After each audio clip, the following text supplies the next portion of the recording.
Hello, welcome back to my YouTube channel.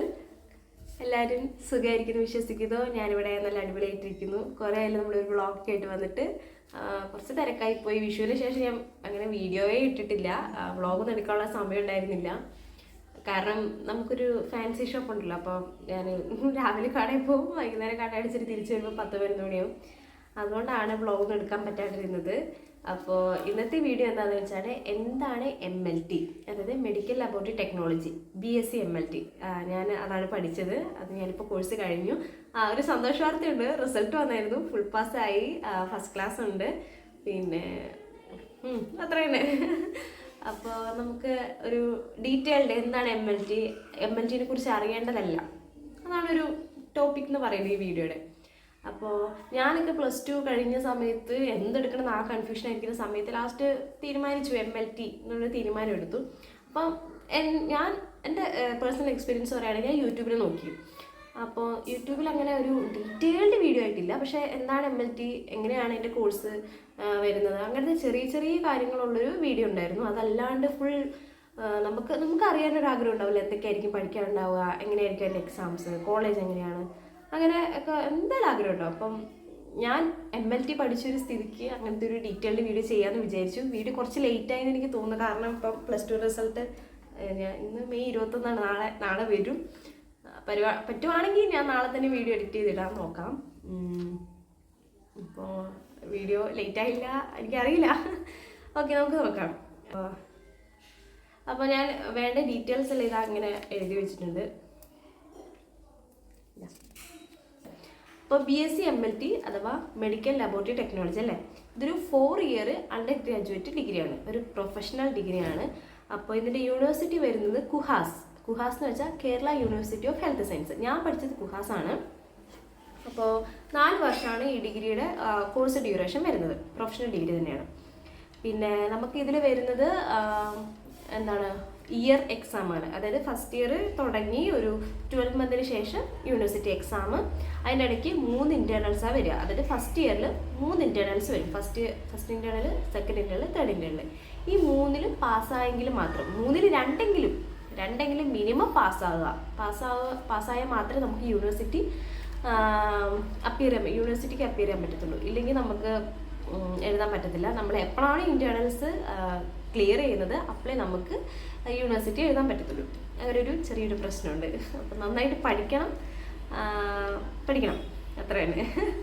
അപ്പോൾ ഞാൻ പിന്നെ പറയുന്നത് ഇയർലി എക്സാമാണെന്ന് പറഞ്ഞു. ഇതിൻ്റെ ഫീസ് വരുന്നത് എങ്ങനെയാണെന്ന് വെച്ചാൽ, നമുക്ക് മെറിറ്റ് സീറ്റുണ്ട്, ഗവൺമെൻറ് സീറ്റുണ്ട്. ഗവൺമെൻറ് സീറ്റ് എന്ന് പറയുമ്പോൾ ഇപ്പോൾ കോഴിക്കോട് മെഡിക്കൽ കോളേജ് ഉണ്ട്, പിന്നെ കണ്ണൂർ പരിയാരത്തുണ്ട്, പിന്നെ തിരുവനന്തപുരം മെഡിക്കൽ കോളേജ് ഉണ്ട്. അങ്ങനെയാണ് മെഡിക്കൽ കോളേജിൻ്റെ ഡീറ്റെയിൽസ് വരുന്നത്. പിന്നെ ബാക്കി വരുന്നത് വെച്ചാൽ സെൽഫ് ഫിനാൻസിങ് കോളേജാണ്. അതായത് ഇപ്പോൾ ഞാൻ പഠിച്ചത് AKG സെൽഫ് ഫിനാൻസിങ് ആണ്, അത് കോപ്പറേറ്റീവ് കോളേജാണ്. അപ്പോൾ കണ്ണൂരിൽ തന്നെ ഏതൊക്കെയുണ്ടെന്ന് വെച്ചാൽ, തലശ്ശേരി കോപ്പറേറ്റീവ് ഉണ്ട്, അഞ്ചരക്കണ്ടി ഉണ്ട്, പിന്നെ AKG, പിന്നെ പരിയാരം. ഇതിൽ പരിയാരം ഗവൺമെൻറ് സീറ്റും ബാക്കി എല്ലാം സെൽഫ് ഫിനാൻസിങ് ആണ് വരുന്നത്. അതുപോലെ കുറേ കോളേജ് ഉണ്ട് കേട്ടോ. അപ്പോൾ കുഹാസിൻ്റെ അണ്ടറിൽ ഏകദേശം 36 കോളേജ് ഉണ്ട്. BSc MLT പഠിക്കാൻ വേണ്ടിയിട്ട് കുഹാസിൻ്റെ അണ്ടറിൽ 36 കോളേജുകളുണ്ട്. ഇഷ്ടംപോലെ കോളേജുകളുണ്ട്. അപ്പോൾ നിങ്ങൾക്ക് ആപ്റ്റായിട്ടുള്ള കോളേജ് നിങ്ങളുടെ അടുത്തുള്ള കോളേജിൽ വെക്കുക. ഇത് എങ്ങനെയാണ് നമ്മൾ അഡ്മിഷൻ എടുക്കാമെന്ന് ചോദിച്ചാൽ, നമ്മുടെ +2 മാർക്കിന് ശേഷം നമുക്ക് റിസൾട്ട് വന്നതിന് ശേഷം LBS എന്ന് പറഞ്ഞൊരു സൈറ്റ് ഉണ്ട്. ആ LBS സൈറ്റിൽ പോയിട്ട് നമുക്ക് നഴ്സിംഗ് അതുപോലെ പാരാമെഡിക്കൽ കോഴ്സിൻ്റെ രജിസ്ട്രേഷൻ വരും.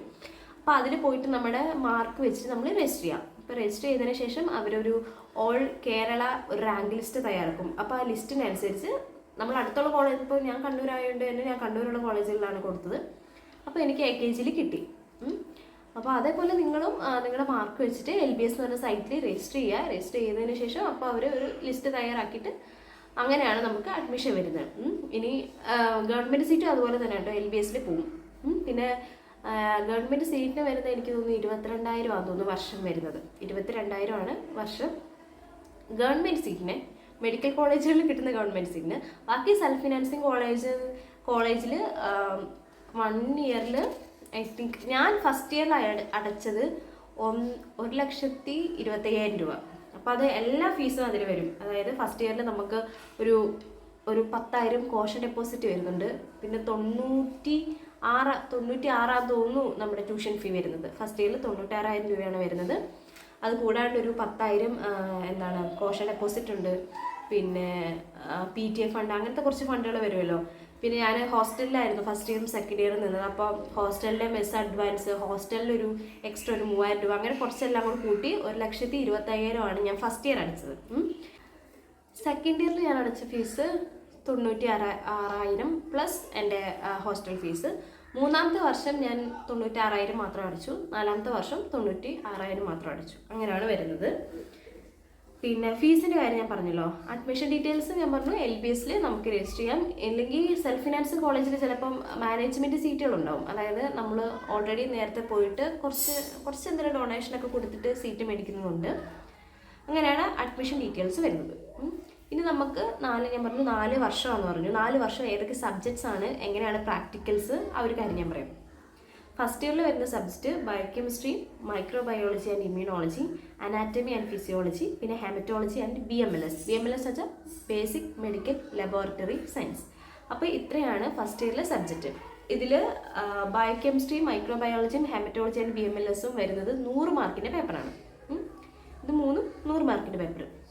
പക്ഷേ അനാറ്റമി ഫിസിയോളജി എന്ന് പറയുമ്പോൾ നമുക്ക് 2 ദിവസമായിട്ടായിരിക്കും എക്സാം. അതായത് first day anatomy, second day physiology. Anatomy 50 മാർക്കിനും ഫിസിയോളജി 50 മാർക്കിനും 2 ദിവസമായിട്ടാണ് എക്സാം എഴുതുന്നത്. പക്ഷെ നമ്മൾ അത് ഒരു പേപ്പറായിട്ട് കണക്കാക്കുക. അനാറ്റമി ആൻഡ് ഫിസിയോളജി എന്നാണ് പേപ്പറിൻ്റെ നെയിം വരുന്നത്. പക്ഷേ 50 മാർക്ക് വരിക. ഓക്കെ. അപ്പോൾ നമ്മുടെ ഇൻറ്റേർണൽസിൽ ഞാൻ പറഞ്ഞു 3 ഇൻറ്റേർണൽസ് ആയിരിക്കും ഒരു വർഷം ഉണ്ടാവുക. ആ 3 ഇൻറ്റേർണൽസിൽ എൻ്റെ കോളേജിൽ 100ലാണ് എക്സാം. അപ്പോൾ 100ൽ 50 മേടിക്കാം. 50 മേടിച്ചാലേ പാസ്സാകത്തുള്ളൂ. അങ്ങനെ 2 തവണ 100ൽ 50 മേലെ മേടിക്കുകയാണെങ്കിൽ മാത്രമേ ഞാൻ പറഞ്ഞു യൂണിവേഴ്സിറ്റിയിൽ അപ്പിയർ ചെയ്യാൻ പറ്റത്തുള്ളൂ. ഇനി പ്രാക്ടിക്കൽസ് വരുന്നത് അനാറ്റമിക്കും ഫിസിയോളജിയും പ്രാക്ടിക്കൽസ് ഇല്ല. ബാക്കി 3 എണ്ണത്തിനും പ്രാക്ടിക്കൽസ് ഉണ്ട്. ബയോകെമിസ്ട്രിക്കും ഉണ്ട്, മൈക്രോബയോളജി ആൻഡ് ഇമ്മ്യൂണോളജിക്കും ഉണ്ട്, ഹെമറ്റോളജി ആൻഡ് BMLSനും പ്രാക്ടിക്കൽസ് വരുന്നുണ്ട്. പ്രാക്ടിക്കൽസ് എളുപ്പമാണോ ചോദിച്ചിട്ടുണ്ടെങ്കിൽ കുഴപ്പമില്ല, നമ്മൾ പഠിച്ചാൽ പറ്റുന്ന കാര്യങ്ങളൊക്കെ ഉള്ളൂ. പിന്നെ ഈ BSc MLT വെറുതെ രക്തവും കഫും മൂത്രവും വല്ലതും നോക്കാനുള്ള ടെസ്റ്റാണോ, അല്ലെങ്കിൽ വെറുതെ അതിനാണോ ഇത്രയും ലക്ഷങ്ങൾ 4-5 ലക്ഷം മുടക്കി പഠിക്കുന്നതെന്ന് കുറേ പേര് എന്നോട് ചോദിച്ചിട്ടുണ്ട്. കുറേ പേരെന്ന് വെച്ചാൽ ഞാൻ കോഴ്സ് എടുത്തപ്പോൾ തൊട്ട് കേൾക്കുന്ന ഒരു ക്വസ്റ്റ്യനാണ്, ഇത്രയും ലക്ഷം മുടക്കിയിട്ട് നീ ഇതിനാണോ പോലെ പഠിക്കുന്നതെന്ന്. ബേസിക്കായിട്ട് അവർക്ക് അറിയാവുന്ന ഏതൊരു കാര്യമായിരിക്കും അത്. അതുകൊണ്ടാണ് അവരിങ്ങനെ പറയുന്നത്. അതുകൊണ്ട് നിങ്ങൾ അതോർത്ത് ടെൻഷൻ അടിക്കില്ല. നമ്മൾ ഹൈലി സ്റ്റാൻഡേർഡ് ടെസ്റ്റുകളാണ് നമ്മൾ പഠിക്കുന്നത്. ഈവൻ ക്യാൻസറിന് വരെ ഡോക്ടർക്ക് നമുക്ക് കണ്ടുപിടിക്കാൻ വേണ്ടിയിട്ടുള്ള രീതിയിൽ അതിൻ്റെ നമ്മുടെ ബോഡിയിലെ ടിഷ്യൂസും കാര്യങ്ങളെല്ലാം നമ്മളാണ് അത് അത്രയും ആക്കി കൊടുക്കുന്നത്. അത് ഞാനിപ്പോൾ വെറുതെ ഇങ്ങനെ പളപള പറഞ്ഞാൽ നിങ്ങൾക്ക് ചിലപ്പോൾ മനസ്സിലാവില്ല. പഠിക്കുമ്പോഴേ അതിൻ്റെ ഒരു എന്താ MLTയുടെ ആ ഒരു ഓപ്പർച്യൂണിറ്റീസ് നിങ്ങൾക്ക് മനസ്സിലാവത്തുള്ളൂ. അപ്പോൾ അങ്ങനെയുള്ളവരോട് ഞാൻ അത് തന്നെയാണ് പഠിക്കുന്നത് എന്ന് പറഞ്ഞ് വിട്ടേക്ക്. കാരണം അവരോട് എത്ര നമുക്ക് പറഞ്ഞാലും ചിലപ്പോൾ മനസ്സിലാക്കാൻ പറ്റത്തില്ല. ഓക്കെ. അപ്പോൾ ഫസ്റ്റ് ഇയറിൻ്റെ കാര്യം ഞാൻ പറഞ്ഞു. ഇനി സെക്കൻഡ് ഇയറിൻ്റെ കാര്യം പറയുകയാണെങ്കിൽ ബയോകെമിസ്ട്രി സെക്കൻഡും, ജനറൽ മൈക്രോബയോളജിയും, പാരസൈറ്റോളജി, ഹെമറ്റോളജി, ഇങ്ങനെ 4 സബ്ജക്റ്റാണ് വരുന്നത്. അപ്പോൾ ഇതിലും 3 ഇൻറ്റേർണൽസ് ഉണ്ടാവും. 3 ഇൻറ്റേർണൽസിൽ 2 പാസ്സാവുക. 2 പാസ്സായാൽ മാത്രമേ യൂണിവേഴ്സിറ്റി അപ്പിയർ ചെയ്യാൻ പറ്റത്തുള്ളൂ. പിന്നെ 3ാമത്തെ വർഷത്തിൽ വരുന്ന ബയോകെമിസ്ട്രി 3യും, bacteriology, cytology and transfusion, research, computer and biomedical waste management, ഇതെല്ലാം കൂടി ഒരു പേപ്പറാണ്. ഈ റിസർച്ചും കമ്പ്യൂട്ടർ ബയോമെഡിക്കൽ വേസ്റ്റ് മാനേജ്മെൻറ്റും ഇത് കുറച്ചൊരു കോംപ്ലിക്കേറ്റഡ് ആണോ ചോദിച്ചാൽ കുറച്ച് ലിറ്റിൽ ബിറ്റ് കോംപ്ലിക്കേറ്റഡ് ആയിട്ടൊരു പേപ്പറാണ്. കാരണം റിസർച്ച് അതായത് നമ്മളിപ്പോൾ ഒരു ഭാവിയിലേക്ക് ഒരു റിസർച്ച് തയ്യാറാക്കുകയാണെങ്കിൽ അതിൻ്റെ പ്രോട്ടോകോൾസ് എന്തൊക്കെയാണ് അതൊക്കെയാണ് അതിൽ വരുന്നത്. പിന്നെ നമുക്ക് അത്യാവശ്യം ഒരു കമ്പ്യൂട്ടർ ബേസിക് ആയിട്ടുള്ള കമ്പ്യൂട്ടർ കാര്യങ്ങളും, പിന്നെ വേസ്റ്റ് മാനേജ്മെൻറ്റ്, പിന്നെ അങ്ങനത്തെ കാര്യങ്ങളാണ് ഇതിൽ വരുന്നത്. അപ്പോൾ തേർഡ് ഇയറിൽ നമുക്ക് കുറച്ച് അധികം ടോപ്പിക്കുണ്ട്. സൈറ്റോളജി എന്ന് പറയുമ്പോൾ നമ്മുടെ ബോഡിയിലുള്ള ഓൾമോസ്റ്റ് എല്ലാ സെല്ലിനെയും കുറിച്ച് നമ്മൾ പഠിക്കുന്നുണ്ട്. തേർഡ് ഇയർ കുറച്ച് വാസ്റ്റ് ടോപ്പിക്സാണ് വരുന്നത്. പിന്നെ ഫോർത്ത് ഇയറിലെ സബ്ജക്റ്റ് വരുന്നത് എന്താ വെച്ചാൽ ബയോകെമിസ്ട്രി 4ഉം, വൈറോളജി ആൻഡ് മൈക്കോളജി. വൈറോളജി എന്ന് വെച്ചാൽ സ്റ്റഡി ഓഫ് വൈറസും, മൈക്കോളജി എന്ന് വെച്ചാൽ സ്റ്റഡി ഓഫ് ഫംഗസും. പിന്നെ ആൻഡ് അപ്ലൈഡ് മൈക്രോബയോളജി, ഇതെല്ലാം ഒരു പേപ്പറാണ്. വൈറോളജി, മൈക്കോളജിയും അപ്ലൈഡ് മൈക്രോബയോളജി എന്ന് പറയുന്നത് ഒറ്റ പേപ്പറാണ്. പിന്നെ ഹിസ്റ്റോപത്തോളജി ആൻഡ് സൈറ്റോജെനറ്റിക്സ്. നമുക്ക് ഫോർത്ത് ഇയറിൽ 3 പേപ്പറാണ് വരുന്നത്. ഈ പറഞ്ഞ 3 പേപ്പറും പിന്നെ 4ാമത്തെ പേപ്പർ എന്ന് വെച്ചാൽ നമ്മുടെ പ്രൊജക്റ്റാണ്. അതായത് നമ്മളൊരു മിനി പ്രൊജക്റ്റ് തയ്യാറാക്കി നമ്മൾ യൂണിവേഴ്സിറ്റിക്ക് സബ്മിറ്റ് ചെയ്യണം. അപ്പം അത് ഒരു പേപ്പറായിട്ട് കൂട്ടും. അപ്പോൾ നമ്മൾ ഈ മൂന്ന് പേപ്പർ പഠിക്കുന്ന പോലെ തന്നെ നമ്മൾ ആദ്യം ഒരു പ്രൊജക്റ്റിൻ്റെ ടോപ്പിക്ക് കണ്ടുപിടിക്കുക, അതിനുശേഷം നമ്മൾ അതിനെക്കുറിച്ച് റിസർച്ച് നടത്തുക. ചെയ്യാൻ പറ്റുന്നതാണെങ്കിൽ നമുക്ക് ചെയ്യാം, ഇല്ലെങ്കിൽ മാനുവലി നമുക്ക് ചെയ്യാം, ഇല്ലെങ്കിൽ നമ്മൾ ഡാറ്റ കളക്ട് ചെയ്തിട്ട് ചെയ്യുന്നതായിരിക്കും. അപ്പോൾ ഒരു പ്രൊജക്റ്റാണ് നമുക്ക് വരുന്നത്, മിനി പ്രൊജക്റ്റാണ്. പക്ഷേ അതിൻ്റെതായ ബുദ്ധിമുട്ടുകളും കഷ്ടപ്പാടുകളൊക്കെ ഉണ്ട്. നമ്മൾ ഉറക്കം അടച്ചിരുന്ന് ഓരോന്ന് പ്രിപ്പയർ ചെയ്യുന്നു, അതായത് ഒരു ഇൻട്രൊഡക്ഷൻ തയ്യാറാക്കണം. അത് അപ്പോൾ നമ്മുടെ ഗൈഡിനെ കൊണ്ട് കാണിക്കാം. അപ്പോൾ അവർ പറയും ഇത് ഇന്ന മിസ്റ്റേക്ക് ഉണ്ട്, അത് തിരുത്തണം എന്ന് പറയും. അപ്പോൾ നമ്മൾ തിരുത്തണം. അങ്ങനത്തെ കുറേ കാര്യങ്ങളുണ്ട്. അപ്പം ഇത്രയാണ് നമ്മൾ 4 ഇയറിലെ സബ്ജക്റ്റുകൾ വരുന്നത്. അപ്പോൾ ഇതിൽ ആകെ പ്രാക്ടിക്കൽ ഇല്ലാണ്ട് വരുന്നത് അനാറ്റമി ആൻഡ് ഫിസിയോളജിക്ക് മാത്രമേ പ്രാക്ടിക്കൽ ഇല്ലാണ്ട് വരുന്നുള്ളൂ. ബാക്കി എല്ലാ സബ്ജക്റ്റും പ്രാക്ടിക്കൽസ് ഉണ്ട്. പിന്നെ വേറൊരു കാര്യം എന്താ വെച്ചാൽ 3rd ഇയർ വരെ ഫുൾ പാസ്സായെങ്കിൽ മാത്രമേ നിങ്ങൾക്ക് 4th ഇയറിലെ എക്സാം എഴുതാൻ പറ്റത്തുള്ളൂ. അപ്പോൾ പരമാവധി സപ്ലി മേടിക്കാണ്ട് പഠിക്കാൻ നോക്കുക. സപ്ലി കിട്ടിയിട്ടുണ്ടെങ്കിൽ 6 മാസം ഗ്യാപ്പിനിടയായിരിക്കും സപ്ലി, അതായത് ഇപ്പം ഒരു യൂണിവേഴ്സിറ്റി കഴിഞ്ഞിട്ട് 6 മാസം ശേഷമായിരിക്കും നമ്മുടെ സപ്ലി എക്സാം വരിക. സപ്ലി മേടിക്കുന്നത് നല്ലതാണെന്ന് ചോദിച്ചാൽ മേടിക്കുന്നത് നല്ലതല്ലാന്നേ ഞാൻ പറയത്തുള്ളൂ. ദൈവം സഹായിച്ച് എനിക്ക് സപ്ലി ഇല്ലാണ്ട് ഇതുവരെ പാസ്സാവാൻ പറ്റി. എൻ്റെ ഫ്രണ്ട്സിനൊക്കെ കുറച്ച് ആൾക്ക് കിട്ടിയിട്ടുണ്ട്. അപ്പം സപ്ലി ഇല്ലാണ്ട് പഠിക്കുക, അത് തന്നെയാണ് നല്ലത്. പിന്നെ അത് മാത്രമല്ല, നമ്മൾ ഓരോ വർഷം ഇപ്പോൾ ഈ 4 പേപ്പർ ഫസ്റ്റ് ഇയറിൽ 4 പേപ്പർ എഴുതണമെങ്കിൽ ഒരു എമൗണ്ട് അടയ്ക്കണം. നമ്മൾ എക്സാം ഫീ എന്ന് പറഞ്ഞിട്ടൊരു എമൗണ്ട് ഉണ്ട്. അപ്പോൾ ഒരു മാസം മുന്നേ നമ്മൾ ഡേറ്റ് വരുമ്പോൾ അവർ എക്സാം ഫീയുടെ റിക്വസ്റ്റ് ഇങ്ങോട്ട് അയക്കും കോളേജിലേക്ക്. അപ്പോൾ അത് നമ്മൾ ഫീ അടയ്ക്കണം. അപ്പോൾ എല്ലാ വർഷവും നമുക്ക് എക്സ്ട്രാ എക്സാം ഫീസ് ഉണ്ട്. നല്ല പൈസ ചിലവുണ്ടാവും. ഞാനിപ്പോൾ പഠിച്ചിറങ്ങിയപ്പം ഞാൻ ഹോസ്റ്റലിൽ 2 വർഷം നിന്നു, പിന്നെ 2 വർഷം വേറൊരു വീടെടുത്ത് PGയിൽ നിന്നു. അപ്പോൾ എനിക്ക് ടോട്ടൽ ചിലവ് ഏകദേശം ഒരു പഠിക്കാനായിട്ട് 4 lakh സംതിങ് കഴിഞ്ഞു. 4.5 lakhs എന്തായാലും ആയിട്ടുണ്ട് പഠിക്കാൻ, എൻ്റെ ട്യൂഷൻ ഫീ മാത്രം. പിന്നെ എൻ്റെ ബാക്കി ചിലവ് എന്ന് പറയുമ്പോൾ എങ്ങനെ പോയാലും ഒരു 8 ലക്ഷം ആയിട്ടുണ്ടാവും. 8 ലക്ഷമായി ഗൈസ്. കാരണം നമുക്ക് അതിൻ്റെ ഇടയ്ക്ക് റെക്കോർഡിൻ്റെ പൈസ വരും, പിന്നെ നമുക്ക് ഓരോരോ പ്രോഗ്രാംസ് ഉണ്ടാവും, പിന്നെ നമ്മൾ തന്നെ സ്റ്റുഡൻസ് അസോസിയേഷൻ ഓഫ് അങ്ങനത്തെ കുറേ കാര്യങ്ങളുണ്ട്, അതിൻ്റെ പൈസയുണ്ട്. പിന്നെ നമുക്ക് ഓൾ കേരള മീറ്റിങ്സ് ഉണ്ടാവും. അപ്പോൾ അത് വേറെ സ്ഥലങ്ങൾ ജില്ലയിലൊക്കെ ആയിരിക്കും, അപ്പോൾ അതിൻ്റെ എക്സ്പെൻസ് ഉണ്ടാവും. നല്ല പൈസ ചിലവുണ്ട്, ഇല്ലെന്ന് ഞാൻ പറയുന്നില്ല. പിന്നെ വീട് അടുത്തൊക്കെ ആണെങ്കിൽ ഹോസ്റ്റൽ ഫീസൊക്കെ കുറയ്ക്കുകയാണെങ്കിലും ഉള്ള കുട്ടികൾക്ക് ഒരു 5 ലക്ഷത്തിൽ നിൽക്കുമായിരിക്കും. ഹോസ്റ്റലൊക്കെ നിൽക്കുന്ന കുട്ടികളാണെങ്കിൽ എന്തായാലും ഒരു 8 lakhs എന്തായാലും ആവും. പ്രാക്ടിക്കൽസിൻ്റെ കാര്യം ഞാൻ പറഞ്ഞു. ഇനി വരുന്ന എക്സാംസിന് ഞാൻ പറഞ്ഞു ഇയർലി എക്സാംസ് ആണ്, സപ്ലികളുണ്ടാവും. ഒരു കുട്ടിക്ക് മിനിമം 8 തവണ ഒരു പേപ്പർ എഴുതാം. അതായത് എനിക്കിപ്പോൾ ഫസ്റ്റ് ഇയറിൽ ഒരു ബയോകെമിസ്ട്രി പേപ്പർ പോയെങ്കിൽ എനിക്ക് 8 തവണ ബയോകെമിസ്ട്രി പേപ്പർ എഴുതാം. ഓരോ ഇയർ വെച്ചിട്ട് എക്സാം വരുമല്ലോ, അപ്പോൾ എനിക്ക് എഴുതാം. പക്ഷേ അതും 8 തവണയിൽ ഞാൻ പാസ്സായിട്ടില്ലെങ്കിൽ പിന്നെ ഞാൻ ഇയർ ബാക്ക് ആവുകയാണ്. അതായത് ഞാൻ 4 വർഷം പഠിച്ചിട്ട് കാര്യമില്ല, ഞാൻ ഫസ്റ്റ് ഇയറിൽ വീണ്ടും വന്നിട്ട് കോഴ്സ് തുടങ്ങേണ്ടി വരും. അതല്ലാണ്ട് എനിക്ക് വേറെ ഓപ്ഷൻസ് ഒന്നും ഉണ്ടാവില്ല. പിന്നെ നമ്മൾ 4th ഇയർ പഠിച്ചു കഴിയുമ്പോൾ നമുക്ക് കോഴ്സ് കംപ്ലീഷൻ എന്ന് പറഞ്ഞൊരു സർട്ടിഫിക്കറ്റ് കിട്ടും.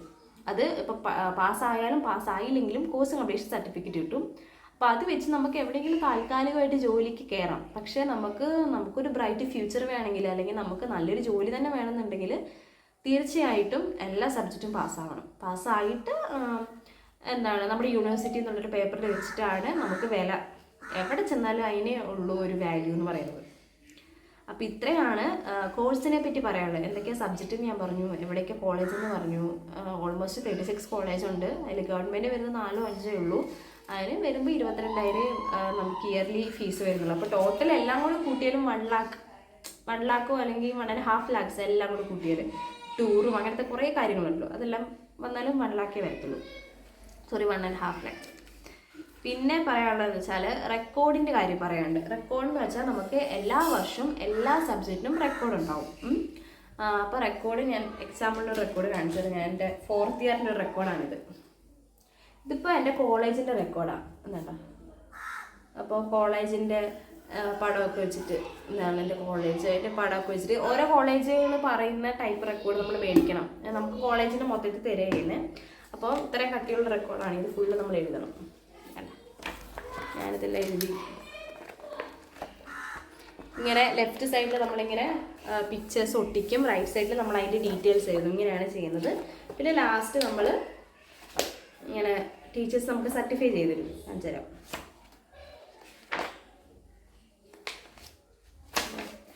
ലാസ്റ്റ് പേപ്പറിൽ ഇങ്ങനെ സർട്ടിഫൈ ഒക്കെ ചെയ്തിട്ട് തരും. അപ്പോൾ എക്സാമിൻ്റെ സമയത്ത് നമ്മൾ ഇത് സബ്മിറ്റ് ചെയ്യണം. ഇത് സബ്മിറ്റ് ചെയ്തിട്ട് ഈ റെക്കോർഡിന് എനിക്ക് തോന്നുന്നു 10 മാർക്ക് റെക്കോർഡിനുണ്ട്. നല്ല നീറ്റായിട്ട് റെക്കോർഡ്സ്, ഇങ്ങനെ നല്ല കട്ടിയുള്ള റെക്കോർഡ് 4 വർഷം ഉണ്ടാവും. 4 പേപ്പറിലും 4 റെക്കോർഡ്സ് ഉണ്ടാവും. പിന്നെ ഇതാണ് നമ്മുടെ യൂണിവേഴ്സിറ്റിയിൽ നിന്ന് കിട്ടുന്ന ID കാർഡ്. ഇത് കണ്ടോ, KUHAS, Kerala university of health science. ഇതുണ്ട്. ഇപ്പം ഈ ID കാർഡ് ഇട്ടിട്ട് വേണം നമ്മളെ എക്സാമിന് അപ്പിയർ ചെയ്യാൻ വേണ്ടിയിട്ട്. ഇതില്ലെങ്കിൽ പറ്റത്തില്ല എന്നാണ് പറയുന്നത്. പിന്നെ അപ്പം കോഴ്സിൻ്റെ ഡീറ്റെയിൽസ് പറയാൻ ഇത്രയാണ്. ഇനി ഞാൻ പഠിച്ച കോളേജ് ഡീറ്റെയിൽസ് പറയുകയാണെങ്കിൽ ഞാൻ പഠിച്ചത് AKG cooperative institute of health science, Kannur Mavila എന്ന് പറഞ്ഞ സ്ഥലത്താണ്. നല്ല അടിപൊളി കോളേജാണ്. നിങ്ങൾക്ക് കോളേജ് ലൈഫ് എൻജോയ് ചെയ്യണമെങ്കിൽ AKG പറ്റും എന്നാണ് എൻ്റെ ഒരു അഭിപ്രായം. കാരണം ഓൾമോസ്റ്റ് പ്രോഗ്രാംസ് ഉണ്ട്. പിന്നെ എങ്ങനെയൊക്കെ പറഞ്ഞാലും പ്രൊഫഷണൽ കോളേജിൻ്റെ ഒരു പിടുത്തം ഉണ്ടാവും. ആർട്സ് കോളേജ് പോലെ അങ്ങനെ കളിച്ച് ചിരിച്ച് രസിച്ച് വാവ് ആ ലൈഫ് അല്ല, അതല്ലേ അല്ല. പ്രൊഫഷണൽ കോളേജ് ആകുമ്പോൾ നമ്മൾ കുറേയൊക്കെ മാറും. ബോയ്സ് ആണെങ്കിൽ തന്നെ അവർ കുറച്ച് ഹൈപ്പർ ആക്റ്റീവ് ടൈപ്പ് അല്ലേ, അവർ തന്നെ കുറച്ചൊക്കെ ഒതുങ്ങും. അത് കുഴപ്പമില്ല. പക്ഷേ എല്ലാ പരിപാടിയും ഉണ്ടാവും. ഓണം ഉണ്ടാവും, വിഷു ഉണ്ടാവും, ക്രിസ്മസ് പരിപാടികളുണ്ടാവും, എത്നിക് ഡേ ഉണ്ടാവും. പിന്നെ നമുക്ക് തന്നെ ഇപ്പോൾ MLTയിൽ തന്നെ ഡയബറ്റിക് ഡേ, അങ്ങനെ ലെപ്രസി ഡേ, അങ്ങനെ കുറച്ച് ഓരോ അസുഖത്തിൻ്റെ നമ്മൾ ഓരോ പരിപാടി ഉണ്ട്. അപ്പം അതിൻ്റെയൊക്കെ ഒരു അവയർനെസ് ക്ലാസ്സുകൾ അങ്ങനെയൊക്കെ അതൊക്കെ ഉണ്ടാവും. ടൂറുകളുണ്ടാവും. പിന്നെ അതല്ലാണ്ട് നമുക്ക് ഓരോ ലാബ് വിസിറ്റും അങ്ങനത്തെ കുറച്ച് പരിപാടി ഉണ്ട്. മിൽമയിൽ നമ്മുടെ മിൽക്കിൻ്റെ മിൽമയൊക്കെ ഇല്ലേ, അവിടെയൊക്കെ പോവുക, വാട്ടർ അതോറിറ്റി പോവുക, അങ്ങനത്തെ കുറേ വിസിറ്റുകളും കാര്യങ്ങളൊക്കെ ഉണ്ട്. അപ്പോൾ കോളേജ് ചില്ലാണ്, നല്ല വൈബാണ്, സെറ്റാണ് കോളേജ്, അതിന് ഒരു കുഴപ്പമില്ല. പിന്നെ കോളേജിൽ വെക്കേഷൻ്റെ കാര്യമൊക്കെ ചോദിക്കുകയാണെങ്കിൽ ഓണത്തിനൊരു 5 ദിവസം കിട്ടും, വിഷുവിനും 3 ദിവസം കിട്ടും, ക്രിസ്മസിന് ഒരു 5-6 ദിവസം കിട്ടും. പിന്നെ സെക്കൻഡ് സാറ്റർഡേ ലീവാണ്. ബാക്കിയുള്ള സാറ്റർഡേസും ക്ലാസ് ഉണ്ട്. ക്ലാസ് ടൈം വരുന്നത് 9 to 4 ആയിരിക്കും. നല്ല ഹൈലി ക്വാളിഫൈഡ് ആയിട്ടുള്ള ഫാക്കൽറ്റീസ് ആയിരിക്കും വരുന്നത്. അതായത് MSc MLT എടുത്തവരാണ്, then PhD purse ചെയ്യുന്നവരുണ്ട്, അങ്ങനെയാണ് വരുന്നത്. പിന്നെ കോളേജ് അറ്റ്മോസ്ഫിയർ നല്ലതാണ്, സപ്പോർട്ടീവായിട്ടുള്ള ഫാക്കൽറ്റീസ് ആയിരിക്കും ഉണ്ടാവുന്നത്. പിന്നെ കോളേജിൽ തന്നെ അടുത്ത് ക്യാൻറ്റീനുണ്ട്, ഉച്ചയ്ക്ക് ഫുഡ് അവിടുന്ന് കഴിക്കാം, ഇൻ്റർവെല്ലിന് കഴിക്കാം, വൈകുന്നേരം ഷേക്ക് കുടിക്കാം. പിന്നെ ഹോസ്റ്റലുണ്ട്. കോളേജിന് 3-4 ഹോസ്റ്റലുണ്ട്. ഞാൻ നിന്നത് കോളേജിന് തൊട്ട് ബാക്കിലുള്ള ഹോസ്റ്റലാണ്. എൻ്റെ കഴിഞ്ഞ ഫെയർവെൽ വീഡിയോയിൽ ഞാൻ നിന്നിട്ടില്ലേ അതാണ് ഹോസ്റ്റൽ വരുന്നത്. പിന്നെ ഹോസ്റ്റലിൽ റൂമായിട്ടുണ്ട്, ഡോർമെട്രി ആയിട്ടുണ്ട്. ഡോർമെട്രിയിൽ എന്ന് പറയുമ്പോൾ ഒരു 10 ആൾക്കൊക്കെ നിൽക്കാൻ പറ്റും. റൂമിലൊരു മിനിമം ഒരു 5-6 അത്രയും. ഫുഡ് കുഴപ്പമൊന്നുമില്ല, നല്ലതാണ്, ഒപ്പിക്കാം.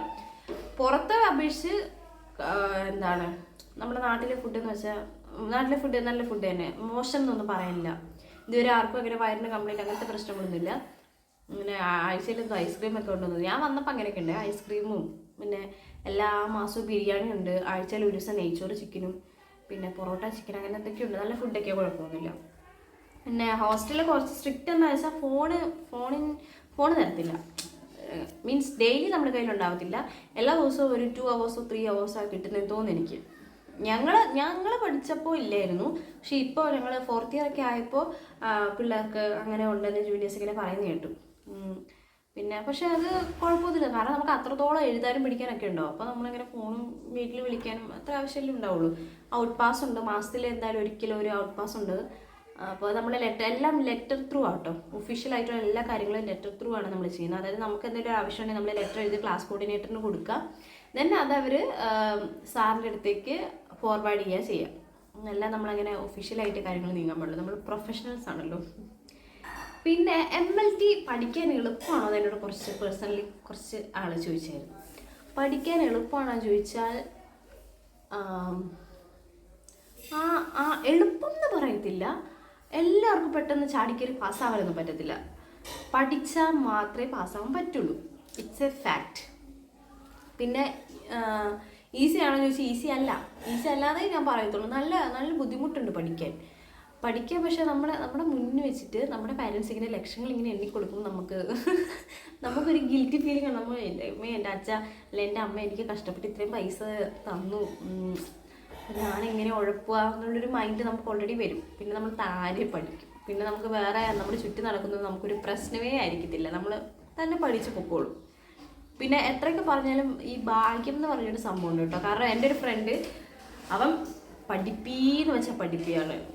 അവന് തേർഡ് ഇയറിൽ ഒരു പേപ്പർ പോയി. അപ്പോൾ നമ്മൾ ഉറപ്പിച്ച് ഇത് നോക്കിയ ആളുടെ പ്രശ്നമായിരിക്കും, അല്ലാണ്ട് ഇവന് പേപ്പർ പോകാൻ ഒരു ചാൻസും ഇല്ല എന്നുള്ളത് നമുക്ക് ഉറപ്പായിരുന്നു. അതേപോലെ നമുക്ക് അങ്ങനെയുണ്ട്, എല്ലാ ഇൻറ്റേർണൽസിൽ പാസ്സായിട്ട് ചിലപ്പം യൂണിവേഴ്സിറ്റിയിൽ ഒരു പേപ്പർ പോയവരുണ്ട്. അതേസമയം ഇൻറ്റേർണൽസിൽ ഒന്നും പാസ്സാവാൻ വേണ്ടി യൂണിവേഴ്സിറ്റി പാസ്സായ ആളെ എനിക്കറിയാം. അതുകൊണ്ട് കുറച്ചൊന്നല്ല മുക്കാലും ഭാഗ്യം തന്നെയാണ്. പിന്നെ നമ്മൾ എഫോർട്ട് ഇട്ട് പഠിക്കുക. ഡെയിലി പഠിക്കുന്നവരാണെങ്കിൽ അതന്നെ ആ ഒരു രീതി തന്നെ മുന്നോട്ടേക്ക് കൊണ്ടുപോവുക. ഇനി ഡെയിലി പഠിക്കുന്നെങ്കിൽ ഇപ്പം ഞാനെന്ന് വെച്ചാൽ എക്സാമിനോടനുബന്ധിച്ചായിരിക്കും പഠിക്കുക. അപ്പം നമുക്കൊരു സ്റ്റഡി ലീവ്സിൻ്റെ കാര്യം ഞാൻ പറഞ്ഞില്ല അല്ലേ.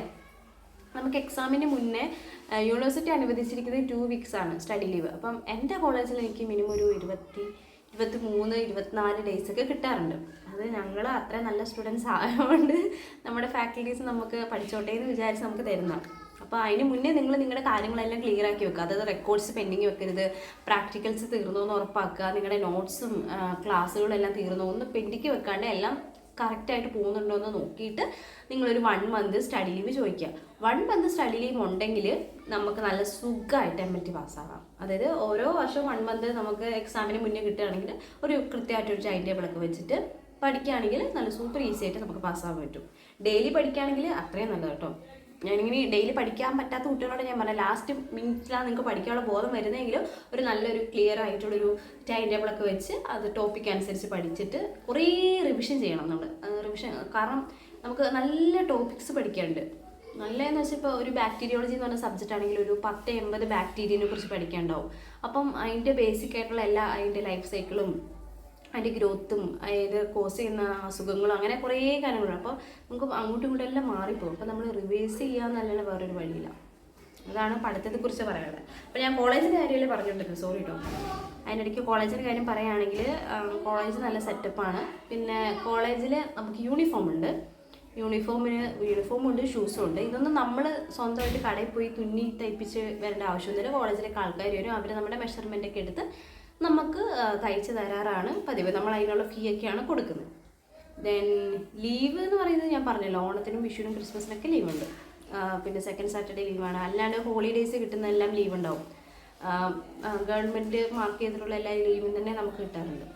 പിന്നെ മഴയുടെ സമയത്ത് പ്രൊഫഷണൽ ലീവ് ഉള്ള കോളേജ് ഉൾപ്പെടെ എന്ന് പറയുമ്പോൾ നമുക്ക് ലീവ് കിട്ടും. പിന്നെ ക്യാമ്പസിൻ്റെ കാര്യം ഞാൻ പറഞ്ഞു, നല്ല ക്യാമ്പസാണ്, നല്ല ക്ലീൻ ആൻഡ് നീറ്റായിരിക്കും. നിങ്ങളും അതുപോലെ തന്നെ ക്ലീൻ ആൻഡ് നീറ്റായിട്ട് സൂക്ഷിച്ചാലും നല്ലത്. പിന്നെ ലാബിൻ്റെ ഫെസിലിറ്റീസ് എന്ന് പറയുകയാണെങ്കിൽ നമുക്ക് 3 ലാബാണ് മെയിനായിട്ട് വരുന്നത്. ബയോകെമിസ്ട്രിയും പത്തോളജിയും മൈക്രോബയോളജിയും. അതിൽ നമുക്ക് ലാബ് അസിസ്റ്റൻറ്റുമാരുണ്ട്. അപ്പോൾ നമുക്ക് എന്തെങ്കിലും ഹെൽപ്പ് വേണമെങ്കിൽ നമ്മൾ അവരോടാണ് ചോദിക്കുക.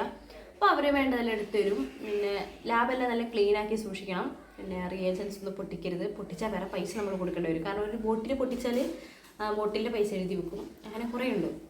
അപ്പോൾ അതെല്ലാം സൂക്ഷിക്കുക. പിന്നെ ലാബിൽ എപ്പോഴും കയറുമ്പോൾ എപ്രോൺസ് ഒരു വൈറ്റ് കോട്ട് ഉണ്ടാവും, അത് എപ്പോഴും ഇടണം. ഹെയർ പുട്ടപ്പ് ചെയ്യണം. അങ്ങനെ കുറച്ച് കാര്യങ്ങളുണ്ട്. പിന്നെ കോളേജിലേക്കുള്ള ട്രാൻസ്പോർട്ടേഷൻ എന്ന് പറയുകയാണെങ്കിൽ ഞങ്ങളുടെ കോളേജാണെങ്കിൽ ഇപ്പോൾ കണ്ണൂർ ആണല്ലോ എൻ്റെ വീട്, ഇരിട്ടിയാണല്ലോ എൻ്റെ വീട്. കോളേജ് വരുന്ന കണ്ണൂർ. അപ്പോൾ ഞാൻ കൂത്തുപറമ്പ് എന്ന് പറഞ്ഞ സ്ഥലം വരെ നമ്മൾ സാധാ ലോക്കൽ ബസ്സിൽ പോകും. അവിടുന്ന് കോളേജ് ബസ്, തലശ്ശേരിയിൽ നിന്ന് വരുന്ന കോളേജ് ബസ് ഉണ്ടാവും. അപ്പോൾ അതിനാണ് ഞാൻ എൻ്റെ കോളേജിൽ പോകുന്നത്. അതുപോലെ തന്നെ ഇപ്പോൾ ഡേ സ്കോളേഴ്സായിട്ട് പോകുന്ന കുട്ടികൾക്കാണെങ്കിൽ പാസ് അവൈലബിലിറ്റി ഉണ്ടാവും. അതായത് നമുക്ക് RTO വഴി പാസ് തരും. ഇപ്പോൾ ചെറിയ പൈസയെ വേണ്ടി വരത്തുള്ളൂ. അപ്പോൾ ഇത്രയൊക്കെയാണ് MLTനെ കുറിച്ച് പറയാനുള്ളത്. നിങ്ങൾക്ക് എടുക്കാൻ ആഗ്രഹം ഉണ്ടെങ്കിൽ മടിച്ച് നിൽക്കൊന്നും വേണ്ട, അഫ്കോഴ്സ് എടുക്കുക. നിങ്ങൾക്ക് ഒരിക്കലും കുറ്റബോധപ്പെടേണ്ടി വരത്തില്ല. അയ്യോ ഞാനിത് എടുത്ത് ഇത്രയും പൈസ മുടക്കി എടുത്തു പോയല്ലോ എന്നുള്ളൊരു ഗിൽറ്റ് ഫീലിംഗ് ഒരിക്കലും വരത്തില്ല. കാരണം ഇനി നിങ്ങൾക്ക് മുന്നോട്ടേക്ക് ഇനിയും ഓപ്പർച്യൂണിറ്റീസ് കിടക്കുകയാണ്. അതുകൊണ്ട് അത് ഓർത്ത് ടെൻഷൻ അടിക്കുകയേ വേണ്ട. പിന്നെ ഡിപ്ലോമ ഉണ്ട് കേട്ടോ. ഡിപ്ലോമ 2 year ഡിഗ്രി കോഴ്സാണ്. കുഹാസിൻ്റെ അണ്ടറിൽ തന്നെ വരുന്നതാണ്. പിന്നെ നിങ്ങൾ എടുക്കുമ്പോൾ യൂണിവേഴ്സിറ്റി തിരഞ്ഞെടുക്കുക. ഇപ്പോൾ ഗവൺമെൻറ് അപ്രൂവ്ഡ് ആയിട്ടുള്ളതും അഫിലിയേറ്റഡ് ആയിട്ടുള്ളതും കുഹാസ് തന്നെയാണ് ഇപ്പോൾ ഉള്ളത്. പിന്നെ വേറെ ഏതൊക്കെ യൂണിവേഴ്സിറ്റി ഉണ്ട് കേട്ടോ. 3 വർഷത്തെ ഡിഗ്രിയൊക്കെ ഉണ്ട്. MLT BSc MLT 3 വർഷം എന്ന് പറഞ്ഞിട്ട് തന്നെ ഉണ്ട്. പക്ഷെ അതൊന്നും പോയി ചാടരുത്. കാരണം അതിനൊന്നും ഗവൺമെൻറ് അപ്രൂവലൊന്നും ഇല്ല. അപ്പോൾ അതൊക്കെ എടുത്തിട്ട് 3 വർഷം കളഞ്ഞ് ലാസ്റ്റ് ജോലിക്ക് കയറുമ്പോൾ നിങ്ങൾ കുഹാസ് അല്ലെന്ന് ചോദിച്ചാൽ പെട്ടുപോകും. അതുകൊണ്ട് പഠിക്കുമ്പോൾ നല്ല രീതിയിൽ തന്നെ പഠിക്കുക. പിന്നെ ലോൺ എടുക്കുകയാണെങ്കിൽ അതിൻ്റെ ഫെസിലിറ്റീസ് ഉണ്ട്. അപ്പോൾ അതുകൊണ്ട് പൈസയുടെ കാര്യം ഓർത്ത് പേടിക്കൊന്നും വേണ്ട. പിന്നെ ഇപ്പോൾ പുറത്തേക്ക് പോകാനുള്ള ഓപ്പർച്യൂണിറ്റീസ് ഉണ്ട്. ഞാൻ ഓപ്പർച്യൂണിറ്റീസിനെ കുറിച്ച് തന്നെ വേറൊരു വീഡിയോ ചെയ്യാൻ വിചാരിക്കുന്നു. അപ്പോൾ നിങ്ങൾക്ക് ഈ വീഡിയോ യൂസ്ഫുൾ ആവുമെന്ന് ഞാൻ വിചാരിക്കുന്നു. എന്തെങ്കിലും ഡൗട്ട് ഉണ്ടെങ്കിൽ വീഡിയോയുടെ അടിയിൽ കമൻറ്റ് ചെയ്താൽ മതി. എന്നോട് ആദ്യമായിട്ടാണ് വീഡിയോയുടെ അടിയിൽ ഒരു കുട്ടി നേഹ ബൈജു എന്നാണ് തോന്നുന്നു കുട്ടിയുടെ പേര്, എന്നോട് ചോദിച്ചു ചേച്ചി MLT-നെ കുറിച്ചൊരു വീഡിയോ ചെയ്യുമെന്ന്. അപ്പോൾ അന്ന് മുതലേ ഞാനിങ്ങനെ വിചാരിക്കുന്നുണ്ട് ചെയ്യണമെന്ന്. പക്ഷേ ചെയ്യാനുള്ളൊരു സാഹചര്യം എനിക്ക് ഒത്തു വന്നില്ല. അപ്പോൾ ഇപ്പം ഞാൻ കുറച്ച് ഫ്രീ ആയിരുന്നു, ഇന്ന് വീട്ടിലിരിക്കുകയായിരുന്നു. അപ്പം തന്നെ ഞാൻ വീഡിയോ എടുത്തു. അപ്പോൾ എടുക്കാം. എല്ലാവർക്കും നല്ല കോഴ്സൊക്കെ കിട്ടട്ടെ. All the best for your results guys. അപ്പോൾ നല്ല കോഴ്സ് തിരഞ്ഞെടുക്കുക, എല്ലാം നന്നായിട്ട് ചെയ്യുക. ഓക്കെ, അപ്പോൾ അടുത്ത വീഡിയോ ഞാൻ ഉടനെ വരുന്ന പ്രതീക്ഷിക്കുന്നു. Till then bye.